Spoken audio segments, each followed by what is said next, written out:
Welcome back to Sports in Twins View. Yeah, I've been gone for quite a bit, but yeah, I had some equipment related issues. But yeah, we are back. We're back like we never left. And in this video, I want to talk about the state of Bafana. Now, for those who don't know, for those who've been living under some rock, Bafana at a very good place at the moment. You know, very good place.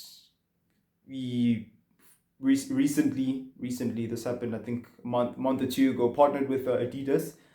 So obviously Adidas started making new jerseys for us, new kits and the like, and that's been very good. People have been buying said kit. um the home jersey isn't too bad. I'm planning to get one myself, God willing. There's also the green one. I think that's the more popular one, the green one, that is the one with the collar.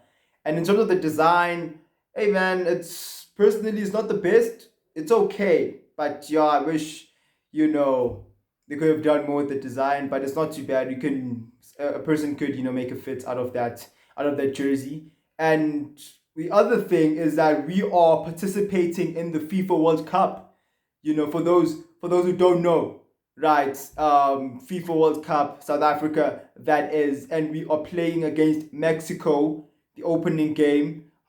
Did I mention that before? I don't think I did. Yeah, again, FIFA World Cup opening game, Mexico versus South Africa. If for those who may not remember or don't know, South Africa played against Mexico in the opening game of the FIFA World Cup in 2010 here in South Africa. You know what I mean? So stars are aligning, destiny, I don't know, whatever you call it. So that's going to be quite a yeah, it's going to be quite a moment for the country, and obviously the world's eyes will be on that specific game on that day. That's going. I mean, no other football game, no other professional football game will be taking place that day besides that game, because obviously the team, various players are playing for their respective countries. And FIFA being the mother body of football. I mean, it's going to be big.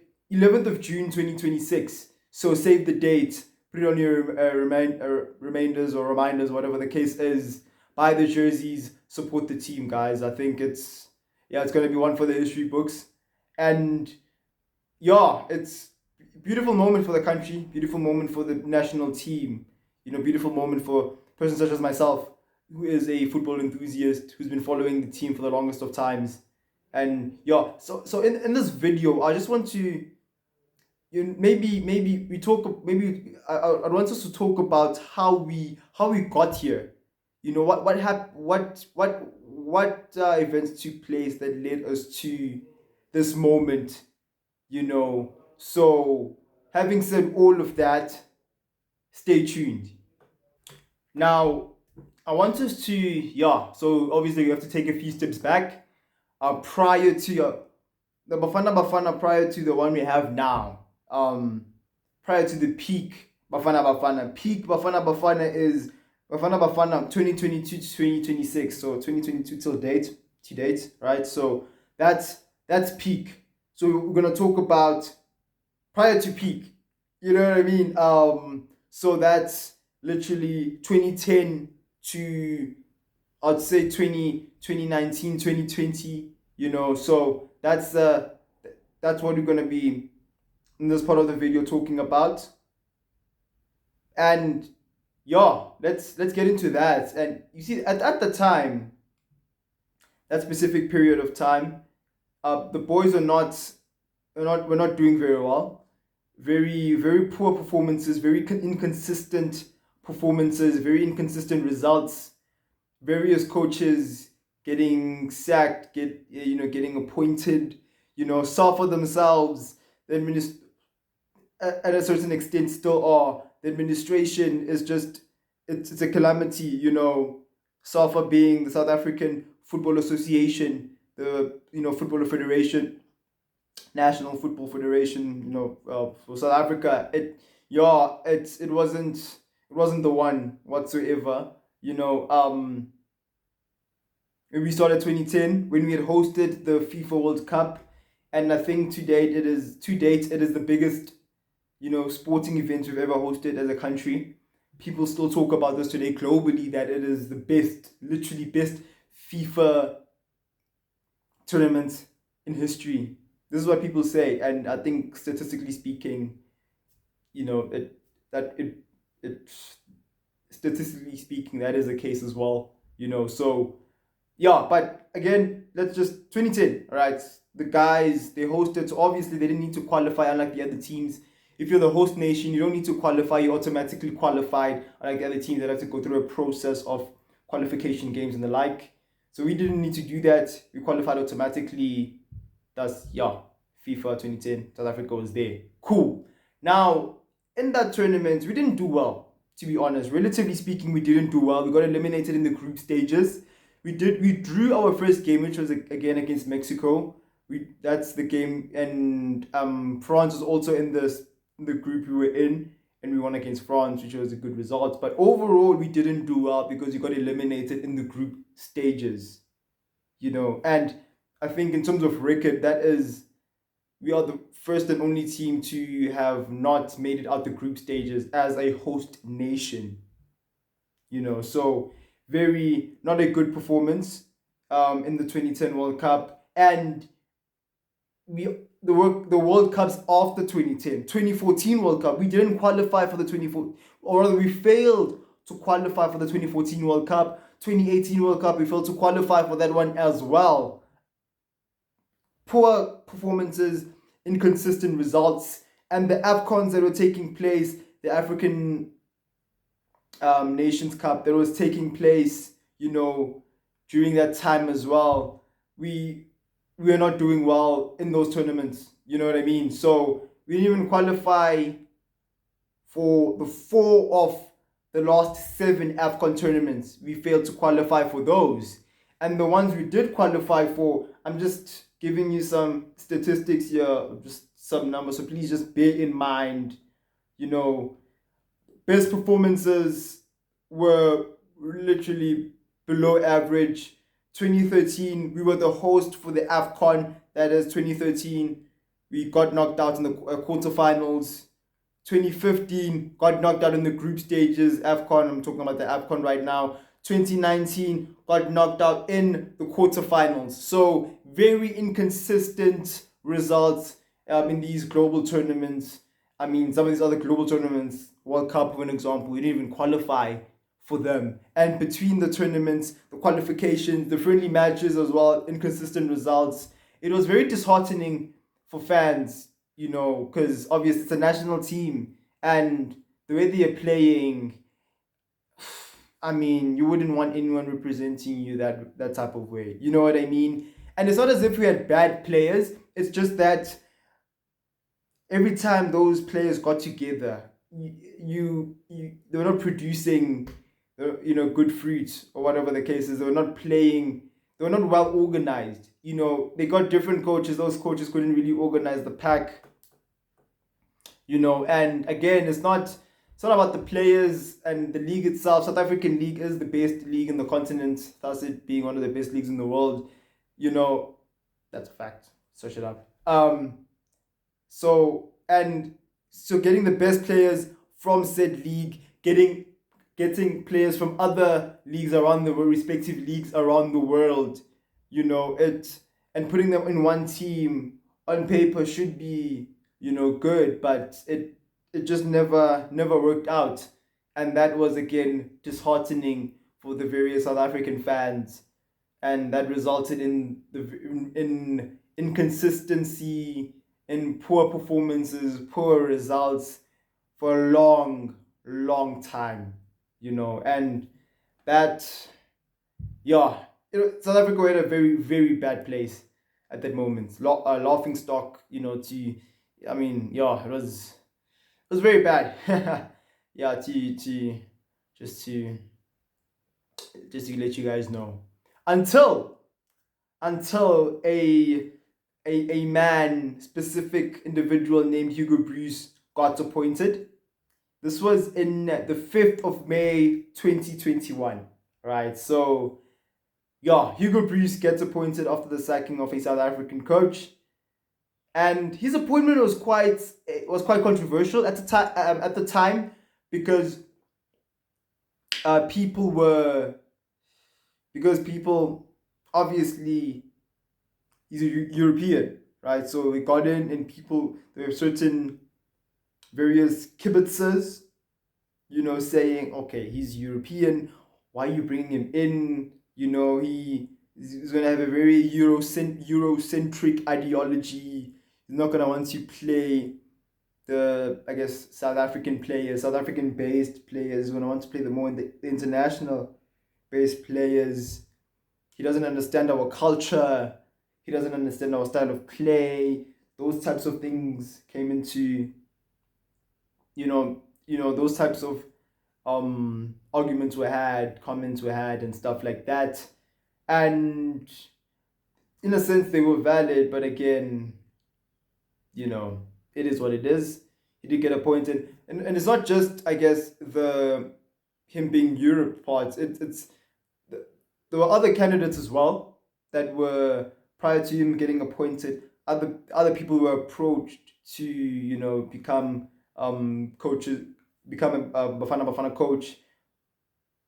For example, one of the people that were approached was Benny McCarthy. He was one of the top candidates. So obviously that was going around, and every time a South African thought about next Bafana coach, Benny McCarthy came to mind. And obviously he didn't become coach. It was Hugo Bruce, and that was its own thing as well.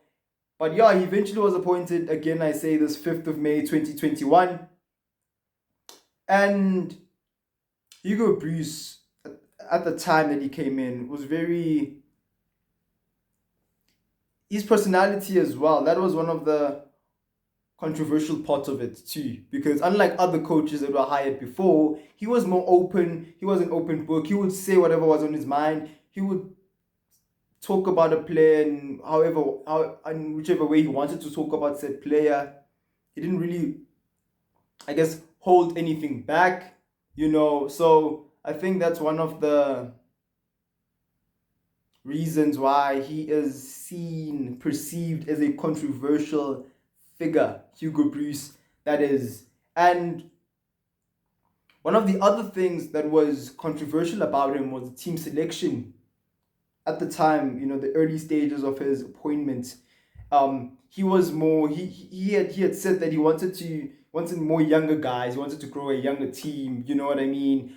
However, at the time, the guys who were performing very well in the league were more older guys, Themba Zwane, Andile Jali, and those were the more older guys in the league. They were performing very well. So a bit of clash, there was some backlashes here and there. Why you want the younger guys, even though, why don't you have a mix? But eventually, Themba Zwane did get called up and obviously performed very well. Themba Zwane, one of the best football players ever, right? So obviously he gets called up and he does very well for the country, for the national team, right? One of the other things Hugo Bruce did introduce to Bafana was a system. Now I want to emphasize on system. He brought quite a meticulous system. Bafana South Africa in general, we have a very specific type of playing style, very flamboyant at times. You like playing the ball on the ground most of the time, just possession based, a lot of that type of thing. And his system is very similar to our style of play. However, his is more structured and composed, right? It is a composed possession based system that he introduced. You know what I mean? And the type of lineups that we always have still does to this day to an extent. 4-3-3, but obviously the 4-3-3 when it's 4-3-3 right on paper, but obviously when the guys are playing, they shift, and depending on, I guess, what type of team we're playing against, what type of country we're playing against, you know what I mean? But he was focusing on possession, composure with the ball, having structure, you know what I mean? That type of play. And him introducing that, it led to the team not or it led to us not really getting broken down, as in it was very hard for other teams to break us down when they're playing against us. Like any team we're playing, they wouldn't dominate us. They wouldn't easily dominate. It was very difficult, for them to beat us. Essentially, that was a result of the type of system he introduced, right? And he also instilled a very a what's this thing? A mental. He also instilled a very I don't know what to call it, but mentally the team was strong, was sound, right? And the players also speak about this. When he came in, he wanted us to be mentally strong, not just physically strong.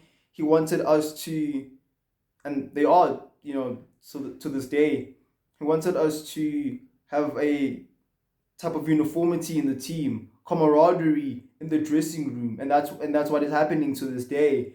You know, Unlike back in the day where you'd have big-headed players, because players would be big-headed because of the type of team they're playing for, the type of country they are playing in, league they are playing in.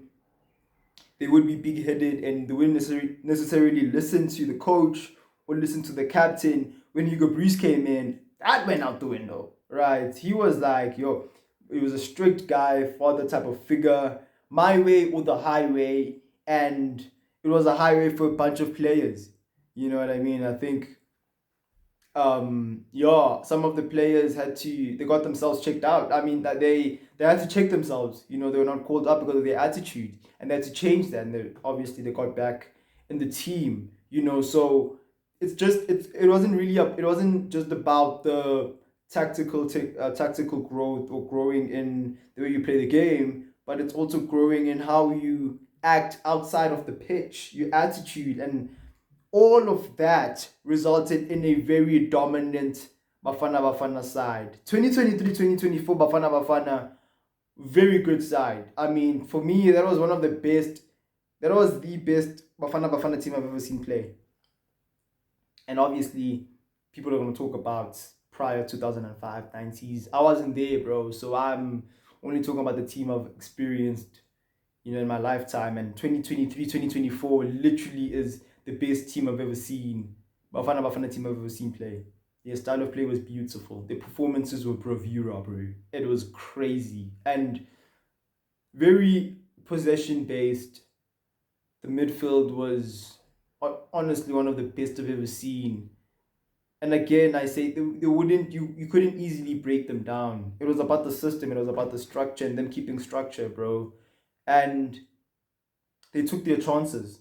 They really did take their chances. And that 2023 team, or let's just maybe take a few steps back prior to 2023, Hugo Bruce led the guys to qualifying for the 2023 AFCON, right? And in that AFCON, or leading up to that AFCON, there were not really high expectations with regards to Bafana's performance. The people are just like, we'll see where we're at. That was the narrative at the time. And in the AFCON, we did well. We got to the semi-finals. We ended up losing against Nigeria in penalties, right?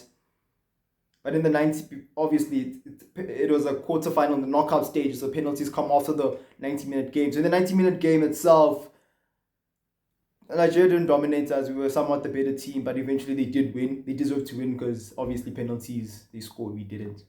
You know what I mean? And just to give you some context or whatever, before the semi-finals, the teams that we had to play against, the teams we had to beat to get to the semis, one of them was Morocco. The same we beat Morocco in the quarterfinals. The quarterfinals. No, rather the quarterfinals. It was the round of 16 rather. Yes, round of 16. We beat Morocco, the same Morocco that beat Portugal, right? The same Morocco that beat Portugal in the 2022 World Cup. The same Morocco that went to the semi-finals of that World Cup.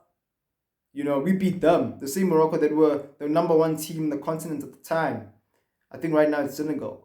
Well, they say it's Morocco because they won the Morocco won the F, but that's a whole nother situation. But at the time, Morocco were the number one team, and we beat Morocco.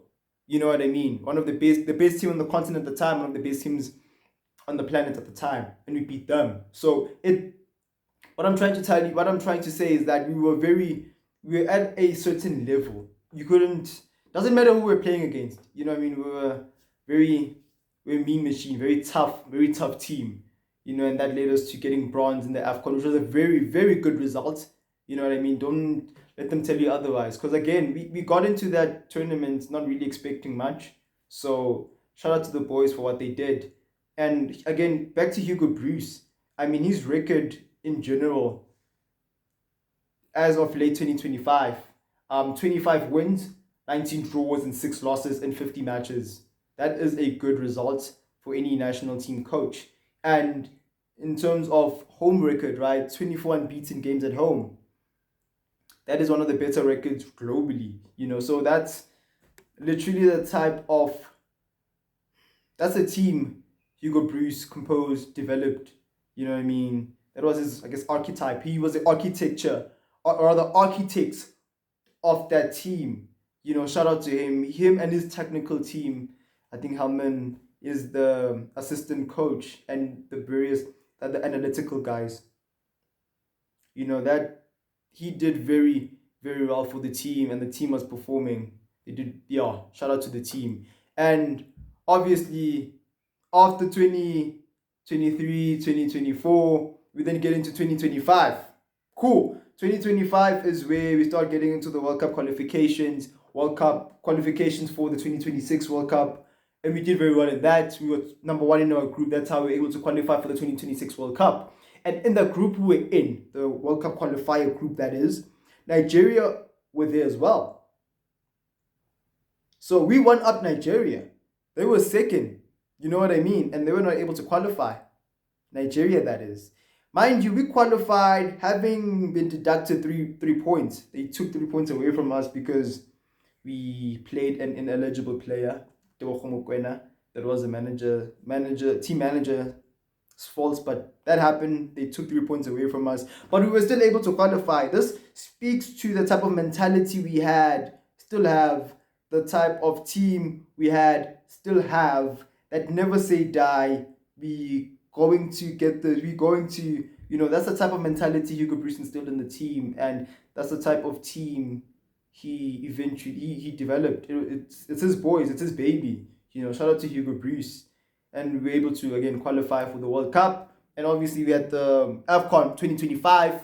And in that AFCON, yeah, leading up to that AFCON, there were generally speaking, there were quite high expectations. On my side, I always backed the boys. I thought we could go all the way.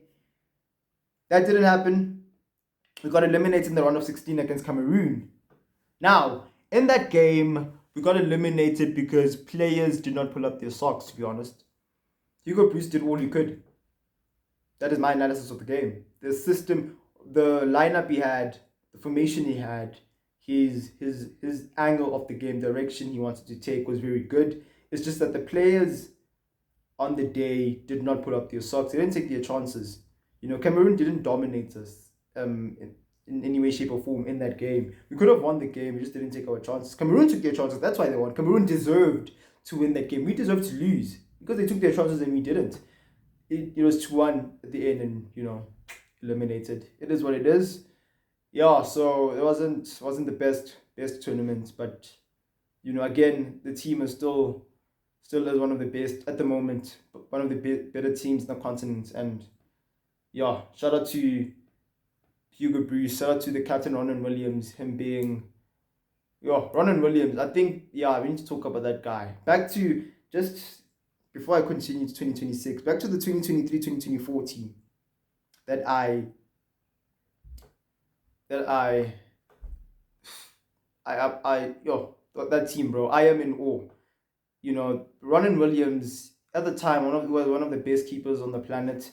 I say this not of my own accord, but rather because you know he was nominated for the Ballon d'Or keepers category. So you know, one of the better keepers in the world at the time. So he still is one of the best. His distribution, you should actually check this out. Statistically speaking, Ronan Williams' distribution is one of the best in the world. It's very, yeah, he's a very good ball playing goalkeeper, Ronan Williams, and I think that's gonna be very crucial in the World Cup. His abilities. Anyway, this year we have played some friendlies. Panama, 2 games against Panama. We drew the first one. We lost the second one 2-1. Cool. Now we lost the Panama game. I'm glad that we played against them. We have an idea of how we're gonna go about playing against Mexico. Because obviously both teams are from the Americas. Panama from that side, Mexico is from that side as well. So I think we'll see what happens with that. Cool. The game we lost 2-1 game against Panama.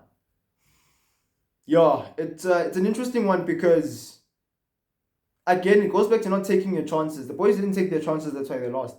It's as simple as that. And it's also obvious Panama scored by way of set pieces, right? So our defending of set pieces also needs to be looked at. Obviously, the coaches are looking at that because it was very obvious that you can't really defend set pieces, and it's not because I guess other teams are bigger, or they taller. We have big guys as well. It's just that we are not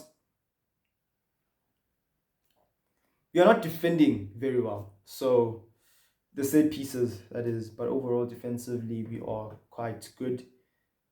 So we'll see what happens with that. But this, all of this, what I've been talking about, how we've been playing, every prior to the peak year, prior to Bruce's appointment, itself, I think everything led up to this moment, in a way. Well, it led up to the 2023 results. Us getting the bronze, which is very good. Also led up to this World Cup moment.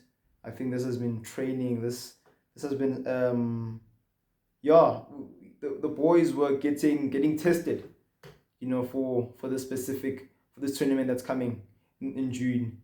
11th 2026. Stay tuned. Do set your reminders for that specific game. Now let's talk about the World Cup itself. Excuse me. Let's talk about the World Cup itself. Now, the World Cup. In our group, we have Mexico, South Korea, Czechia. Yes, those three, and we're the fourth team. And in this new format, World Cup format, top three progresses, gets out of the group stages. Doesn't get eliminated, progresses out of the group stages. The one guy at the bottom gets eliminated, right? That's the new format. And I believe that we can win against Mexico and top the group. And I don't think it's a crazy thing to say. I think if the boys just back themselves up and take their chances, we are able to. Because I think, look, the players that are in Bafana, you have Sundowns, Mamelodi Sundowns players, tons of experience. They perpetually participate in the CAF Champions League every season. And playing in that type of Champion League, you get to play against various players around the continent. They participated in the Club World Cup last year, and one of the teams they played against was BVB.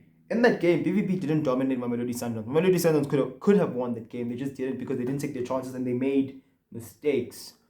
A mistake that Ronan Williams made led to BVB scoring the first goal. Not the game's their first goal, because Sundowns scored first. So it's those type of mistakes that lead to teams getting punished. South African teams, national team getting punished. Having said that, just look at the statistics for those games. BVB against Sundowns. Just look up those statistics. You're going to see that the boys, they did something in the game. They could have won. They just didn't take their chances. And again, I'm saying that because those types of players are in the Bafana squad. The players that played against BVB. So it goes back to experience, right? And we also have the Orlando Pirates guys who are also doing well in the league. Bring them in as well, and it's a whole your uniformity, of dope, dope players, and you have international guys who are playing in various leagues around the world. Gezam who's playing in Turkey. You have Foster who's playing in England Premier League. So various Mogazis playing in MLS. So various players are playing all over the place in good teams, and I'm very confident in the boys. I will be doing a review of the tournament, obviously, after the tournament concludes. So we'll see what happens with that. It's either going to be a very negative review or a very positive, review. So we'll see. Yeah, we'll see what happens. We'll literally see. We'll see what happens. Anyway, yeah, that is that's actually battery for this PC needs to be charged. But yeah, thank you for watching. Please do subscribe. Please do like. Please do share. This is a sports channel, so please share it to whoever might be interested in sports conversations and the like. And let's grow the channel. One is going to be more consistent. We have the equipment now, so all is well. Thank you for watching, and see you on the next one.